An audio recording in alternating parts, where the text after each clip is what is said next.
Mentalitas Indonesia hari ini adalah mentalitas suudzon.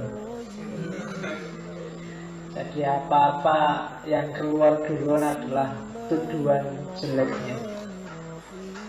Kalau ada orang naik haji, pejabat naik haji, itu mesti uang hasil korupsi. Kalau ada pejabat naik mobil, hasil korupsi. Kalau ada temanmu punya pacar cakep, itu sudah sisanya orang banyak.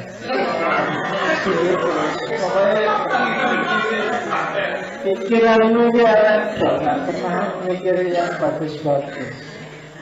Ya kan? Kalau ada temanmu nilainya bagus, itu mesti KKN sama dosennya. Pokoknya nggak ada yang bagus bagi kamu sekarang. Kalau nggak percaya, coba bacalah komentar setiap berita di website Detik atau Kompas. Coba baca komentar berita yang paling bagus sekalipun ada komentar jeleknya. Coba aja dilihat, macam-macam itu pikiran kita sedang salah. Kalau mau menilai sesuatu harus adil. Adil itu kiri dipahami, kanan dipahami. Jangan cuma paham kanan untuk membantai kiri, paham kiri membantai kanan. Sebelum kamu komentar, paham dulu. Kalau merasa belum paham, jangan komentar. Jangan seperti orang sekarang, belum paham apa-apa sudah komentar. Penyakitnya orang Indonesia itu lebih suka ngomong daripada kerja, daripada usaha, daripada senangnya ngomong. Maka perluas dulu wawasan. Sebelum ngerti benar, jangan berani judgement, jangan berani ngomong, jangan berani komentar. Ditanya juga jujur aja, saya ngertinya baru yang tentang ini. Kalau menurut ini sih nggak boleh, tapi saya nggak tahu kalau sana aslinya gimana. Jadi ngomong sesuai apa adanya. Sekarang banyak orang, ya sok pinter, sok gaya, sok filosofis. Jadi jangan sok, biasa aja. Pokoknya saran saya itu, apalagi kamu ikut kuliah filsafat ini, pikiranmu harus benar-benar terbuka. Kalau enggak, saya rekomendasi ada buku bagus, sudah diterjemah 3 kali. Kitab aslinya saya ada, judulnya Qissatul Iman. Kelihatannya diterjemahkan dengan judul Kisah Mencari Tuhan. Itu isinya cuma bukunya agak tebal. Resikonya agak mahal.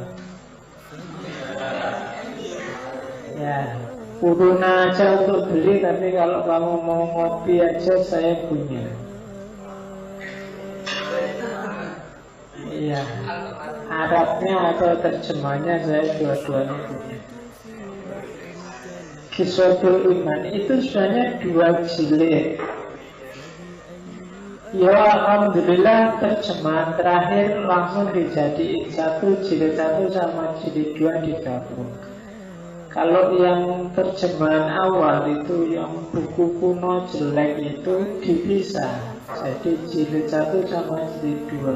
Jadi bahayanya kalau kamu cuma beli jilid 1 belum nyampe jilid 2.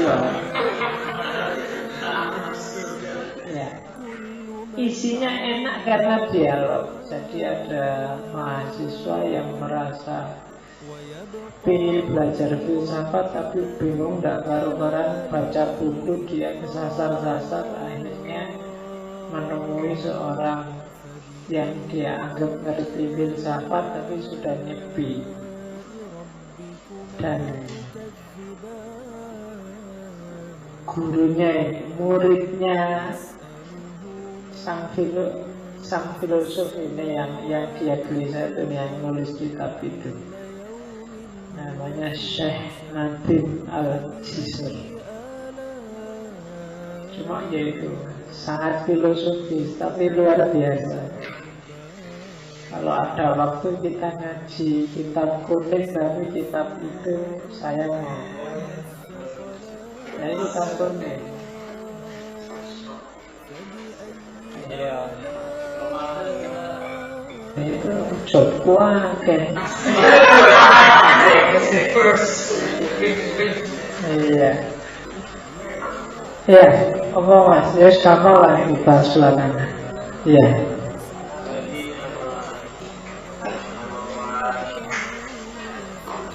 Syekh Nadim Al-Jisr. Ya, cari buku judulnya Kisah Mencari Tuhan. Bukan para pencari Tuhan kan sinetron. Ya.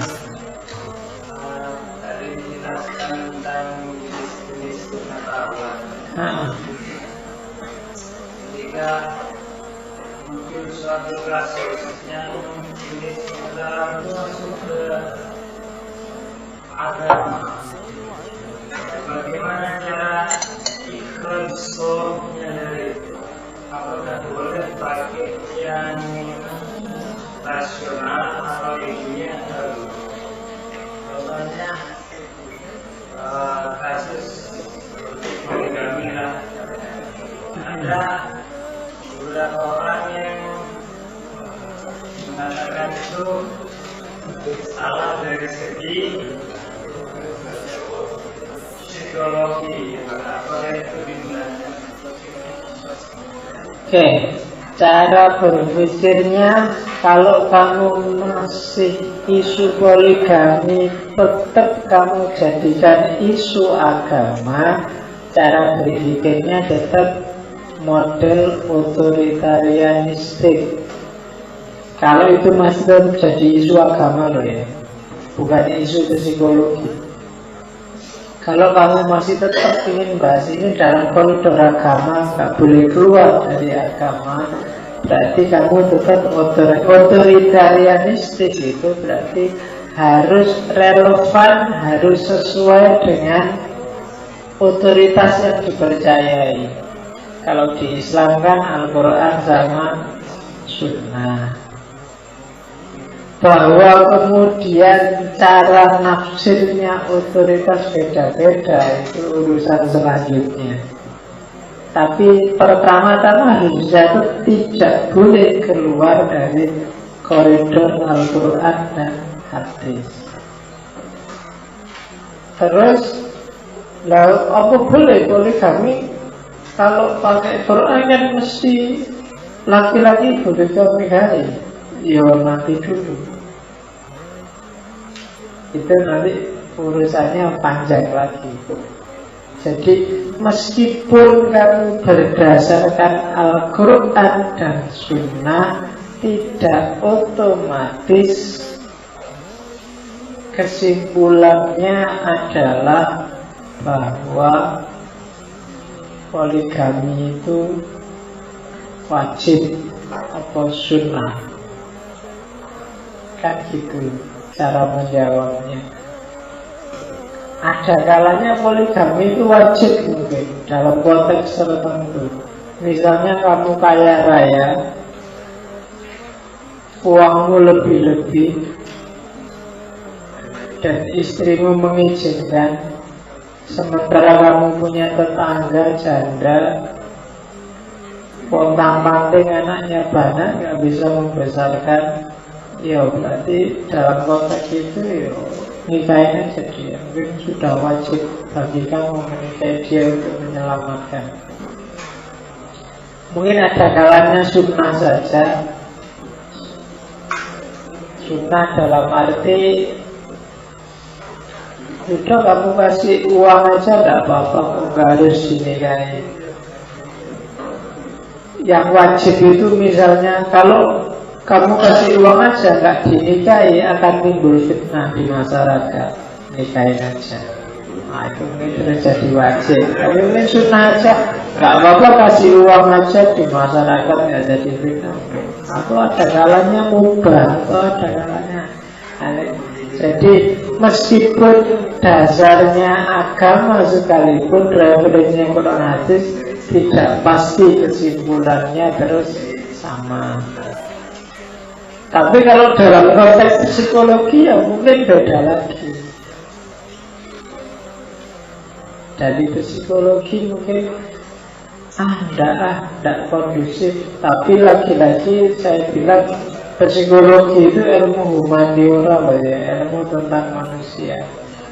Tidak ada ilmu humaniora itu satu klaim pun yang sifatnya universal. Pasti ada pengecualian. Kalau nggak percaya, tadi siang maupun sore 3 istrinya Eyang Subur diwawancarai oleh TV dan 3-tiganya menolak diceraikan oleh Eyang Subur.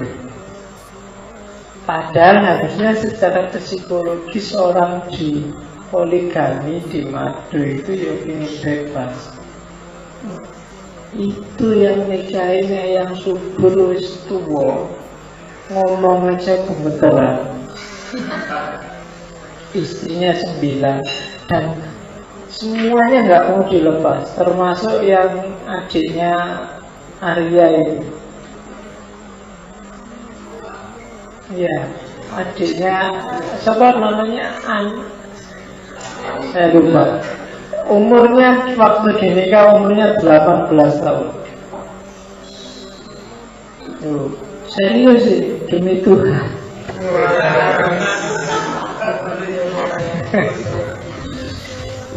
Oke, jadi umat Islam saya kasih clue ya, saya biasanya ngajar di filsafat Islam.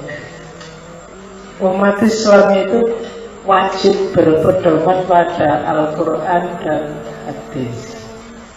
Cuma Al-Quran dan hadis itu referensi yang diam,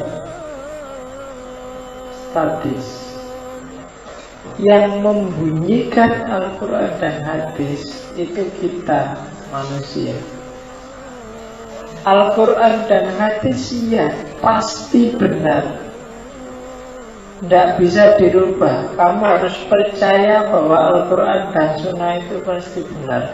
Tapi pemahamannya orang terhadap Al-Quran dan Sunnah, siapapun dia, itu bisa keliru. Kecuali Nabi pun bisa keliru, tapi Nabi terjamin karena begitu keliru diingatkan langsung oleh Allah. Cara berpikirnya begitu. Jadi tafsirnya orang itu bisa keliru. Ulama itu kadang-kadang juga secara nggak sadar keliru. Dan itu manusiawi, tidak apa-apa. Yang salah, yang jangan sampai salah adalah cara kita menyikapi pemahaman mereka. Sehingga ada seorang tokoh Islam kontemporer namanya Muhammad Al-Kun yang bilang kita selama ini terjebak takdisul afkar ad-diniyah, sakralisasi pemikiran keagamaan. Jadi kita maunya harusnya mensakralkan Al-Qur'annya, tapi ternyata yang kita sakralkan itu afkar ad-diniyahnya, pikirannya orang, meskipun itu hasil dari Al-Qur'an. Tafsirannya orang yang kita sakralkan. Padahal itu yang mungkin pas, mungkin tidak pas. Boleh, saya bilang tadi, kamu taklid itu boleh dan manusiawi, tapi jangan ditutup. Jangan taklid buta. Taklid buta itu salah bener pokoknya melu. Wis jelas salah tetep melu. Itu namanya taklid buta. Taklid itu manusiawi, tapi kalau kamu tahu keliru ya jangan ditaklidi. Kalau kamu tahu keliru ditaklidi itu namanya taklid buta. Itu yang tidak boleh. Kamu sudah tahu bahwa doktermu itu ngasih racun, ya jangan diterima meskipun kamu pasien harus taklid ke dokter. Kan gitu. Jadi cara berpikirnya seperti itu. Ada lagi? Ya.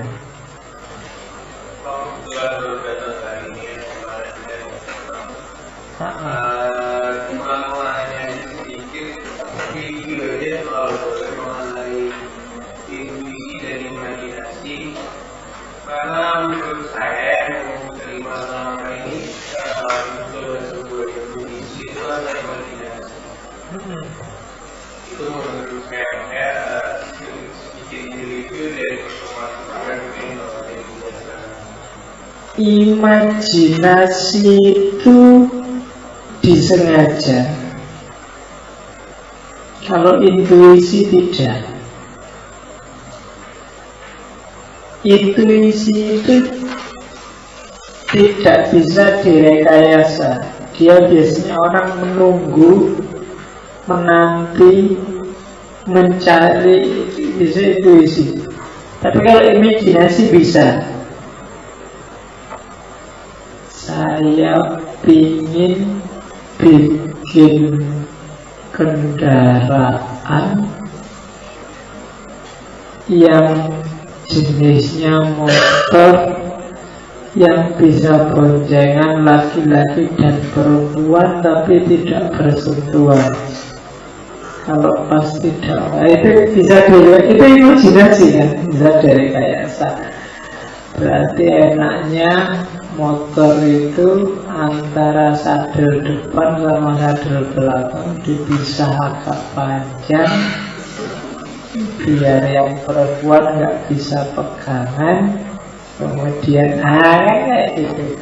Karena selama ini motor itu konstruksinya memudahkan orang yang ingin nempel. Biasanya yang belakang agak jedit, jadi yang goceng terus jadi merangkul, itu sangat tidak islami misalnya. Itu imajinasi namanya, pikiranmu. Tapi kalau intuisi tidak bisa. Jadi biasanya orang intuisi itu gimana ya solusinya ini? Cobalah saya tak ke belakang nyepi sebentar, tak sholat tahajud sebentar, sama tahu ada itu intuisi. Orang sering menyebutnya inspirasi. Itu intuisi. Jadi salah satu filosof bilang sebenarnya intuisi itu pengetahuan yang kita miliki, cuma dia ada di bawah sadar. Jadi dia tampil ketika ada momen yang memicu bawah sadar itu naik ke atas. Gitu. Kamu tidak ingin inget-inget pacarmu, tapi lihat, tiba-tiba menguru dengan pacarmu keluar ketika lihat film apa itu. Oh iya, itu kan nggak kamu sengaja. Data tentang itu muncul lagi. Jadi pengetahuan dari jadi bedanya di situ mas. Kalau imajinasi bisa diracah. Jadi kamu rekayasa nih. Kalau intuisi nggak bisa.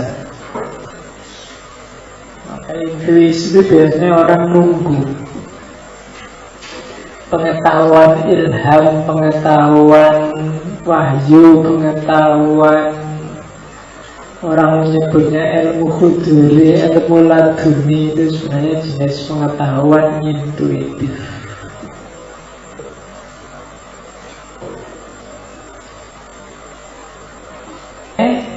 Ada lagi? Ya.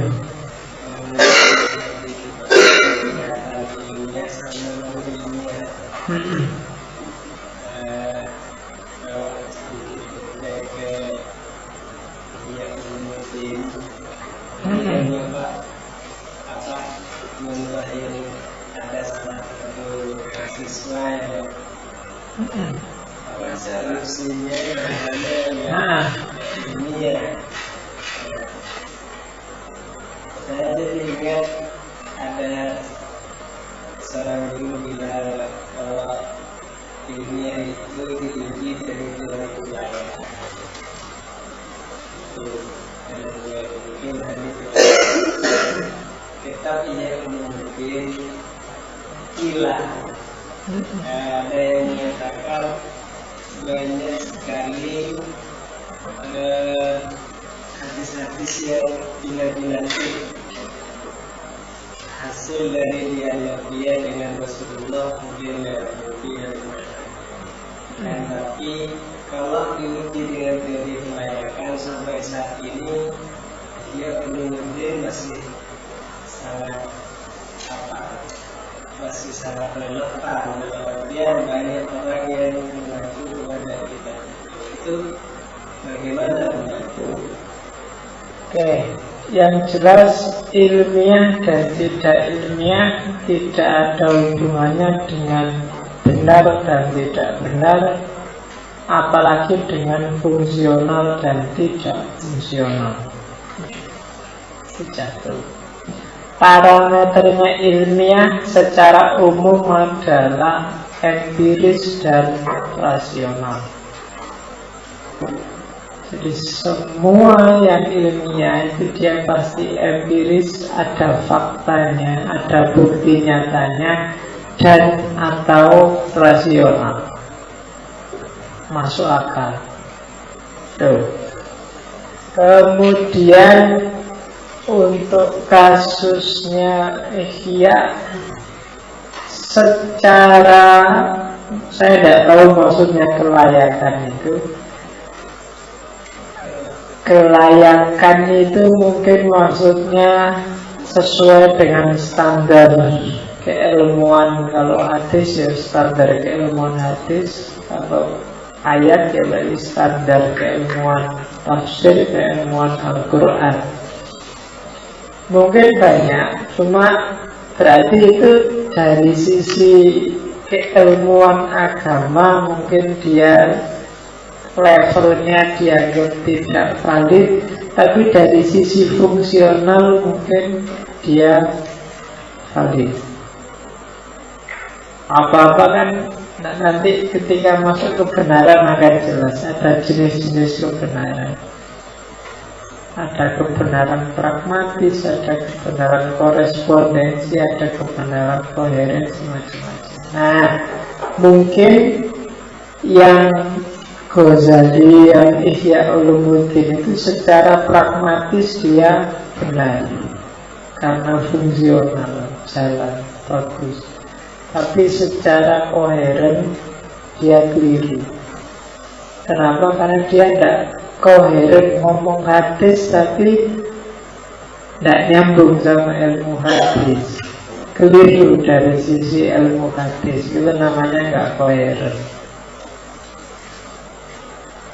Mungkin kasusnya seperti itu. Jadi ya memang kasus, dan ini tidak ada hubungannya dengan mana yang lebih benar, mana yang kurang benar.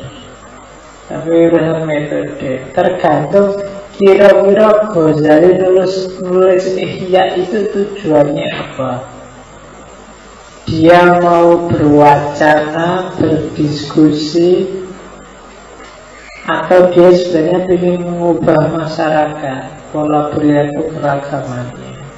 Kalau memang visi dan misinya Ghazali adalah mengubah perilaku budaya umat Islam yang tidak spiritual jadi spiritual, mungkin dia sukses dengan itu, meskipun pertanggungjawaban saintifik keilmuan agamanya perlu dipertanyakan. Cara berpikirnya begitu.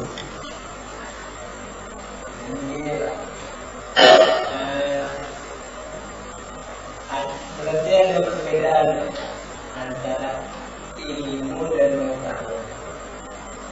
Beda. Dan yang ilmu itu masih termasuk dalam ranah pengetahuan tersebut. Boleh begitu. Dia melakukan pendekatan ilmiah di ranah yang imajinatif seperti itu. Iya. Nah, tadi menganggap yang uji kelayakan. Kalau uji kelayakan itu pakai sains agama juga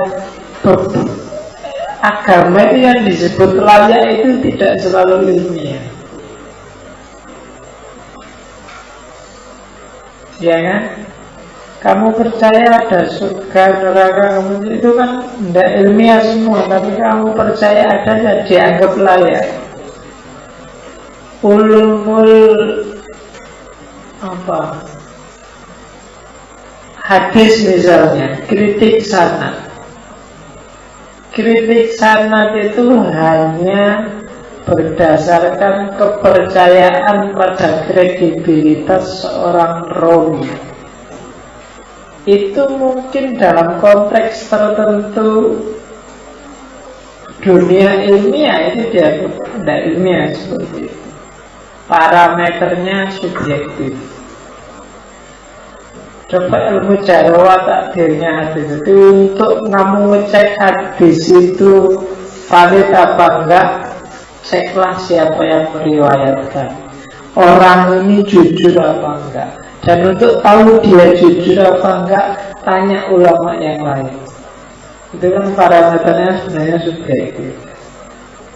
Mungkin dia ulama yang jujur luar biasa, tapi pernah punya kasus sama aku, maka bagi saya ulama itu cuma setengah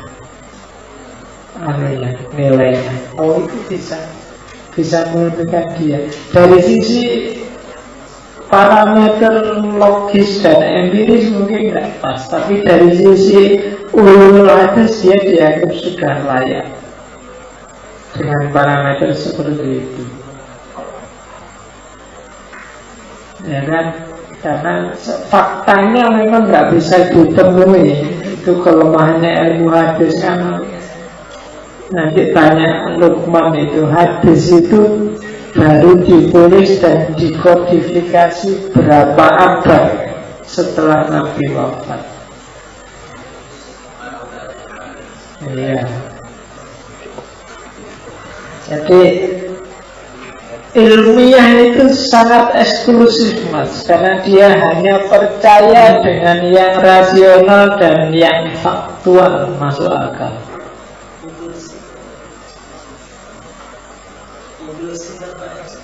Eksklusif.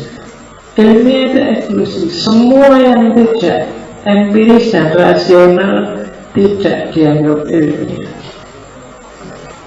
Coba aja sains, beda sama filsafat.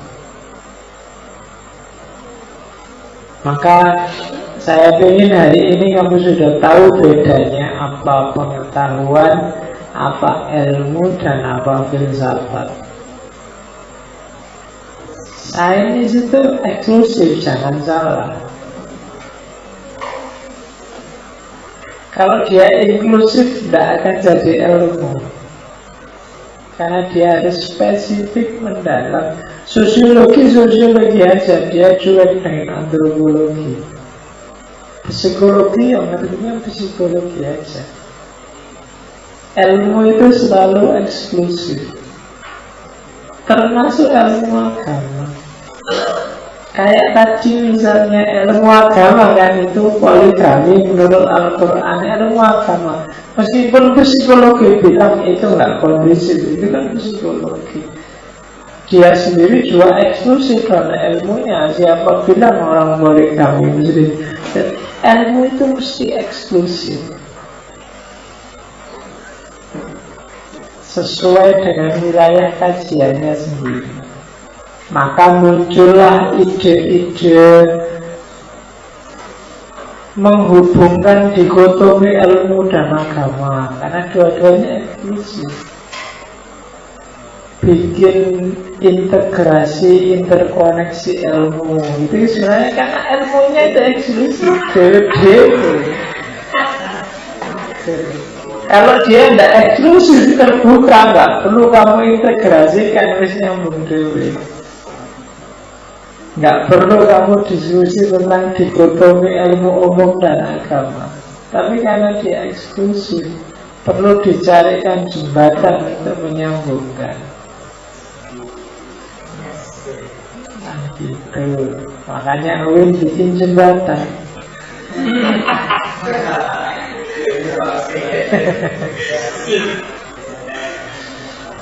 Ya. Oke ya, wis pengira sudah malam. Oke. Singkat-singkat. Jawabannya B atau S saja. Mohon dijelaskan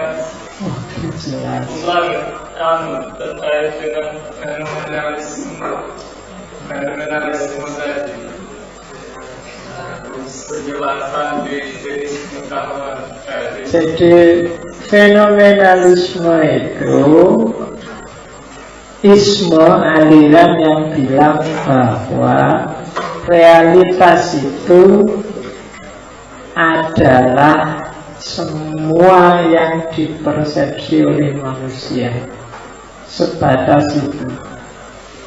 Tidak pernah realitas itu sifatnya objektif, ngomong tentang dirinya sendiri. Itu fenomena. Fenomena itu akar katanya nomena. Nomena itu barang apa adanya, di luar persepsi manusia. Tapi katanya fenomenalisme, barang apa adanya itu enggak ada. Yang ada itu selalu barang sesuai persepsinya manusia. Barang yang apa adanya enggak ada. Kamu enggak akan ketemu barang apa adanya itu. Karena begitu kamu ngerti barang tertentu, itu kan sudah barang sesuai persepsimu.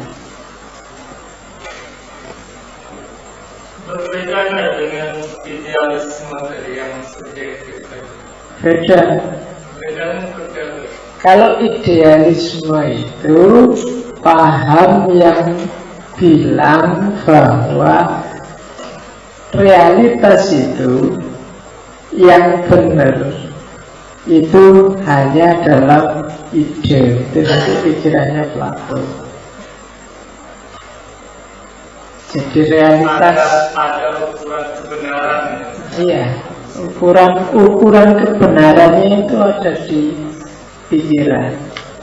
Sementara fenomenalisme tidak begitu. Fenomenalisme itu ngomong tentang realitas.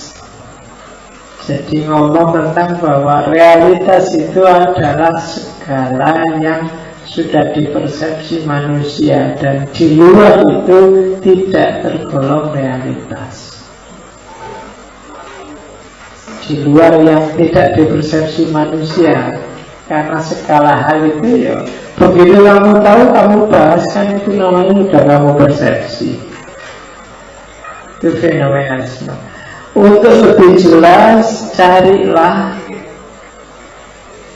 kalau tentang fenomenalisme, tokohnya adalah Immanuel Kant. Nah, kamu baca Immanuel Kant. Kalau idealisme adalah yang punya paling awal itu Plato. Kamu baca Plato dulu. Setelah dari Plato kemudian masuklah ke para filosof Jerman. Puncaknya ada di Hegel. Idealisme. Jadi kalau filsafat kontinental gitu, Jerman itu terkenal idealisme. Kalau Perancis itu terkenal empirisme. Kalau Amerika itu pragmatisme. Kalau mana lagi? Wale, Inggris itu empirisme, kalau Prancis itu rasionalisme, kalau Jerman itu idealisme, kalau Amerika pragmatisme, kalau Indonesia itu terorisme.